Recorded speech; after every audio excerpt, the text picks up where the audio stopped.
If you've yet to try flatwing flies, you're missing out. As beautiful as they are in the vise, it's their appearance and movement underwater that really sets them apart from other patterns. In any discussion about flatwing flies, the name Joe Cordero will inevitably come up. Simply put, this New Englander has the techniques for tying flatwings down to a science. He also happens to be remarkably enthusiastic when it comes to tying and fishing them. To get started, Joe's going to tie a single feather flatwing. Eagle Claw L253 hooks are his choice for nearly all his flatwing flies. Here, he's using a 1/0. A good deal of thread tension is needed to properly tie these, so having a vise capable of firmly holding large hooks is absolutely essential. Along those lines, good strong thread is also mandatory. Joe prefers Uni-Thread 3/0 because it has a little bit of stretch and some surface texture, which really helps it grip materials. Start your thread behind the eye and take wraps rearward to completely cover the shank all the way to the hook point, then cut the tag end off close.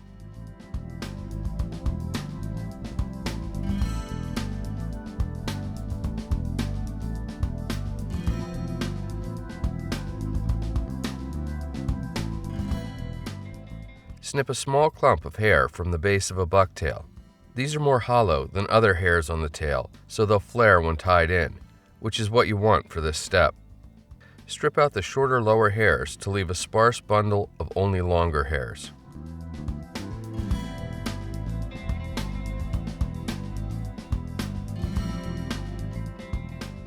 Using your thread position as a starting point, measure the bundle so it's 2 hook lengths long, then transfer this measurement to your other hand. Take that measurement and snip the butt ends of the fibers off at an angle like this. While holding the bundle tightly between your fingers, tilt it up at an angle, and then with 2 firm pinch wraps, secure it to the hook shank so it kicks up like this. With your thumb, spread the hair out to form a broom shape over the top and sides of the hook shank. You can then cover the butts with wraps of tying thread. The bucktail will act as the bottom layer of the foundation of the flatwing. Currently, there is no one producing flatwing hackle to match Whiting's quality. There really is no substitute. Select a single hackle feather with a nice wide webby base that angles into a long flowing tip. It should also have a good amount of soft fluff at the bottom. Identify where the base of the stem changes dramatically in size and snip it off there, while at the same time taking a small pinch of fluff from the stem. This little pinch of fluffy stuff is very important to the construction of a flatwing. Loosely dub it onto the tying thread, and after raising the thread to vertical, push the clump down and lower the thread to form a soft pillow. This pillow is the second layer of a flatwing's foundation. Notice how Joe just left it sitting on top of the shank and didn't take any additional wraps around it. This is all the foundation needed for a single wing flatwing. Lay your hackle feather concave side down so its fluff lands on the top of the fluffy pillow. Use just a single wrap of tying thread to hold it in place. Make sure the feather lies absolutely flat on top of the hook. Bill's Bodi-Braid is both the sentimental and practical choice for the body of a flatwing. Snip about 4 to 5 inches from the spool and give it a little tug to straighten it out. Lay the Bodi-Braid on the near side of the hook and take a single wrap of tying thread. Pull the braid rearward until its butt end stops a little ways behind the eye. With a few quick pinch wraps, advance your thread up the shank, collecting the braid and hackle fluff as you go. With your left hand, pinch firmly just above the hook point and take nice tight wraps of tying thread all the way back to your fingertips. Then advance your tying thread forward to behind the eye. You should be left with a smoothly tapered underbody. Get a hold of the Bodi-Braid, and while pinching the flatwing, take a couple really tight wraps with the braid. Now advance the Bodi-Braid up the shank in overlapping wraps.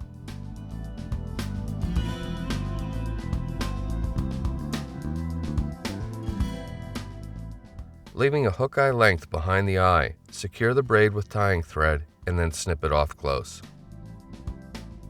For the next step of the fly, you're not going to use hair from the lower part of the bucktail as you did before, but instead take it from the upper middle part of the tail. The procedure, however, is the same. You snip a small clump, then strip out the shorter hairs.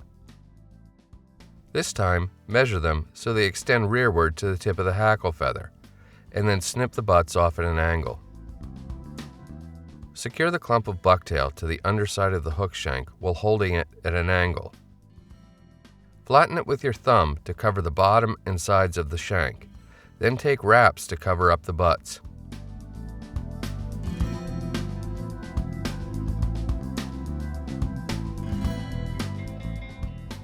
As you can see, this not only adds height to the fly, but width as well.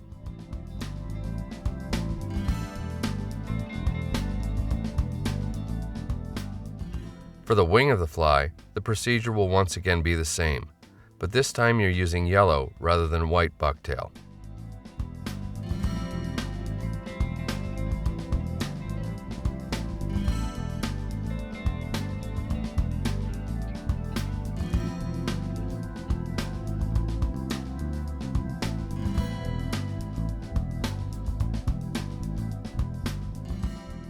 For flash, Joe doubles over 3 or 4 long strands of tinsel and then cuts the fold off so they're all straight together.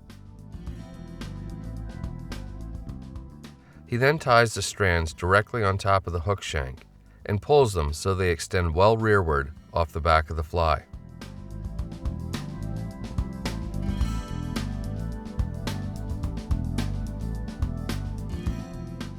The next layer of the wing is olive bucktail prepared and tied in as before.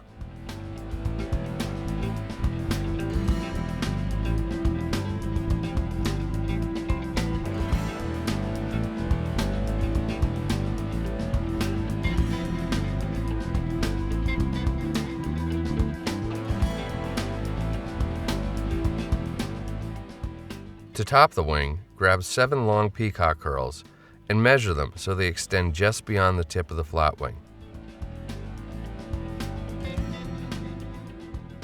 Tie them in directly on top of the hook shank and cover the butts with wraps of tying thread.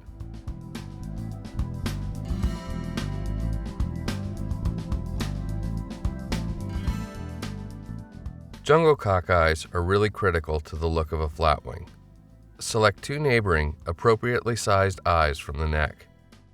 To correct and stabilize the eyes, give them a quick drag across your dubbing wax. The wax also makes them easier to tie in.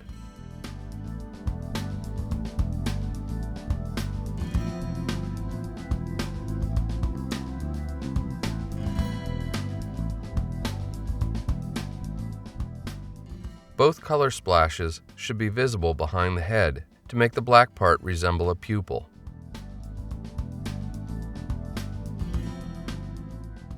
Carefully snip the butt ends off close and bind them down with wraps of tying thread.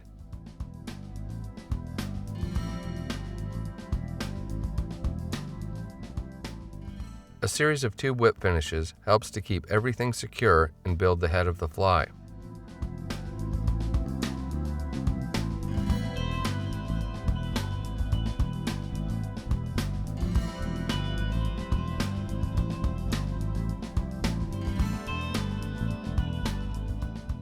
Finally, apply a liberal coating of head cement or hard as nails to complete your single wing flatwing.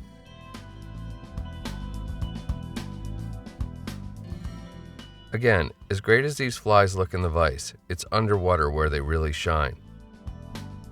As you can see, subtlety is the name of the game with flatwing flies. Notice that the fly has width as well as height and length, just like the bait fish it's supposed to imitate.